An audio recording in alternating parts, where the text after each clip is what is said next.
শেখ হাসিনা যেই দেশে ফিরে আসবেন এবার কিন্তু বিভিন্ন জায়গায় আমি আপনাকে বলে রাখি অনেকে আবার শপথ নিচ্ছেন। আমি দেখলাম লন্ডনে সমা রেজাউল করিম যে তিনি লন্ডনে এখন আছেন, যিনি মন্ত্রী ছিলেন এখানকার, ওখানে পালিয়ে গেছেন, তারা শপথ নিচ্ছেন আমরাও ফিরে আসবো, বিভিন্ন জায়গায় মিছিল বের হচ্ছে, সেটা আমরা বলবো। কিন্তু আমাদের দেশের দুজন মন্ত্রী, একজন উপদেষ্টা আর একজন মন্ত্রী রিয়াকশন দিয়েছেন। যেমন ডক্টর জাহেদুর রহমান বলেছেন শেখ হাসিনা দেশে ফিরলে তার প্রতি এক্সট্রা জুডিশিয়াল কিছু করা হবে না। আমরা পরপর দুইটা ক্লিপই দেখবো। আর স্বরাষ্ট্রমন্ত্রীও কথা বলছেন, তিনি বলছেন আইনিভাবে তো আমরা ফেরত চাই। আমরা শুনি না দুইটা কি বলতে চেয়েছেন তারা। শেখ হাসিনাকে আমরা ক্ষমতা থেকে হটাতে চেয়েছি কারণ তিনি ইনসাফ করেননি। একটু মনে খেয়াল করবো আমরা, পরবর্তী যে বাংলাদেশ তৈরি হয়েছে তার প্রধান উদ্দেশ্য হচ্ছে ইনসাফ থাকবে, আমাদের শত্রুর প্রতি ইনসাফ থাকবে, শেখ হাসিনার প্রতি আমাদের ইনসাফ থাকবে। শেখ হাসিনা যদি আসে বাংলাদেশে ফেরত, তাকে কোনো এক্সট্রা জুডিশিয়াল কিছু আমরা আসলে করবো না। আমাদের কাছে প্রতিজ্ঞা কি, আমরা জুডিশিয়ালি করবো। ওনার বিচার হয়েছে, ওনাকে ডিফেন্ড করতে আবার দেওয়া হবে, তাতে তার মৃত্যুদণ্ডাদেশ যদি তিনি মুক্তি পান, টেকনিক্যালি বলছি, সেটা আমরা মানবো। আর যদি না হয় সেটা কার্যকর হবে। এটাই হচ্ছে ইনসাফ, কারণ মৃত্যুদণ্ড হওয়া কিন্তু ইনসাফ। আমরা তো তাকে ফেরত চাই, আইনিভাবে চাই। পররাষ্ট্র মন্ত্রণালয়ের মাধ্যমে আমরা অনুরোধ করেছি, এক্সট্রাডিশন চুক্তি অনুসারে অনুরোধ করেছি, আমরা শেখ হাসিনাকে ফেরত চাই এবং আমরা চাই তিনি মামলা ফেস করুন। জি, আমরা যে রিপোর্ট পাচ্ছি তাতে উনি মামলা ফেস করতে চান, দেশে ফিরবেন। আবার নিষিদ্ধ কার্যক্রম, নিষিদ্ধ আওয়ামী লীগের নেতাকর্মীদের ভিতরে এক ধরনের আমরা লক্ষ্য করছি, আপনার এলাকায় সম্ভবত তারা মিছিল বের করেছিল, আমি সেটাই যাব। এই দুজনের বক্তব্যে কি বুঝলেন? আচ্ছা, জাহিদুর রহমান বলছেন এক্সট্রা জুডিশিয়াল কিছু হবে না।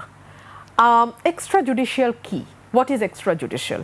এক্সট্রা জুডিশিয়াল বলতে আমরা বুঝি বিচার বহির্ভূত হত্যা, আমরা বুঝি গুম, আমরা বুঝি হেফাজতে নিয়ে নানান রকম নির্যাতন। উনি আসলে কি বোঝাতে চেয়েছেন? What does he mean by extra judicial? এক। দুই হচ্ছে শেখ হাসিনার ট্রায়াল শেষ হয়েছে, মৃত্যুদণ্ড দেওয়া হয়েছে, আপিলের সময় শেষ হয়েছে, তাহলে এখন ওনার জুডিশিয়াল জায়গাটা কোথায় আছে? অ্যাপিলের ডিভিশন? ওনাকে তো ফিরে যদি উনি আসেন, আমি একদম আইনের ছাত্রী হিসেবে এটুকু বলতে পারি, আসার সাথে সাথে ওনাকে কারাগারে যেতে হবে। সেই কারাগার কি প্রস্তুত হয়েছে? আচ্ছা, আইনিভাবে ফেরত চায় বলছে স্বরাষ্ট্রমন্ত্রী।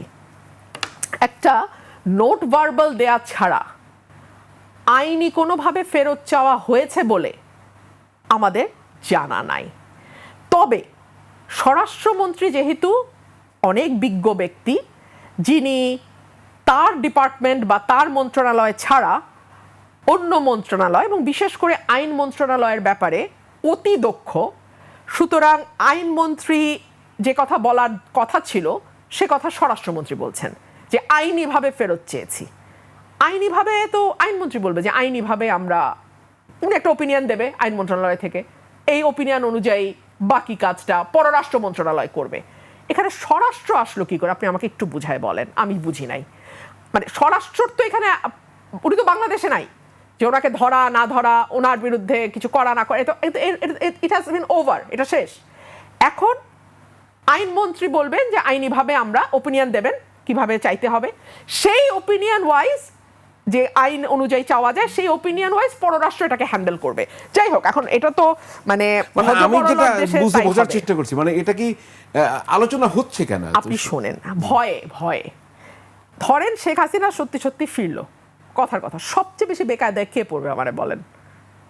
পড়বে এই সরকার। তারা না পারবে এক্সিকিউট করতে ফাঁসি, তখন চারপাশে চিৎকার উঠবে এক দলের যে রায় কার্যকর করা হোক, আর রায় কার্যকরের ন্যূনতম আভাস পেলে আরেক দল যে কিভাবে মাঠে নামবে, এইটা কি এই সরকার বোঝে না? এই সরকার স্টানবাজি করে, এই সরকার বালখিল্যতা করে, এই সরকার চটুল ব্যাপারে মানুষের সদয় দৃষ্টি আকর্ষণ করার চেষ্টা করে, কিন্তু একেবারে এত বোকা তো না যে এই সরকার এটা বুঝে না। তো শেখ হাসিনা যদি বাংলাদেশে এই মুহূর্তে আসে, বা এই বছর, এই মুহূর্ত মানে এই বছর, আমি দুঃখিত, এই বছরের মধ্যে ফেরে বা যখনই ফিরুক, বিএনপি যদি ক্ষমতায় থাকে, তার চেয়ে বেশি বিপদে আর কেউ পড়বে না, স্বয়ং আওয়ামী লীগও পড়বে না। শীর্ষ নেতৃত্ব থেকেও তো বলা হচ্ছে যে একটি দল তলে তলে যোগাযোগ করে, মানে হ্যাঁ, আপনি যখন আমি এটা আজকে শুনলাম 86 এবং 96 এর উদাহরণ টানা হয়েছে, সুস্পষ্ট যে জামাতের সাথে আওয়ামী লীগের একটা আতাত বা এক ধরনের সম্পর্কের ইঙ্গিত করা হচ্ছে। বাংলাদেশে এটাও একটা নতুন ব্যাপার, আজকাল না ভাসুরের নাম কেউ মুখে নেয় না। মানে জামাতের আমিরও অনেক বদনাম করবে বিএনপির, কিন্তু বিএনপি শব্দটা উনি কিছুতেই বলবে না। আবার একইভাবে বিএনপিও কিন্তু জামাতকে আর এই ইশারায় অনেক কথা বলবে, মানে অনেকটা কি বলবো বলেন, ভাসুরের নাম মুখে নেওয়া যায় না। আর প্রেম হলে টিনেজে যখন একজন আরেকজনের সঙ্গে দেখা হয় নানান রকম আড়ে ইশারা ইঙ্গিতে কথা চলে। তো বিএনপি জামাতের সম্পর্কটা এখন অনেকটা ওই রকম আড়ে ইশারায়। আড়ে ইশারার দরকার নাই, যে কথা উনি বুঝাইতে চাইছেন সেটা হচ্ছে আওয়ামী লীগের সাথে জামাতের একটা ঐক্য হতে যাচ্ছে। হতেই পারে, মানে হলে তো খুব অবাক হওয়ারও কিছু নাই, হতেই পারে ঐক্য। রাজনীতিতে তো শেষ কথা বলে কিছু নাই।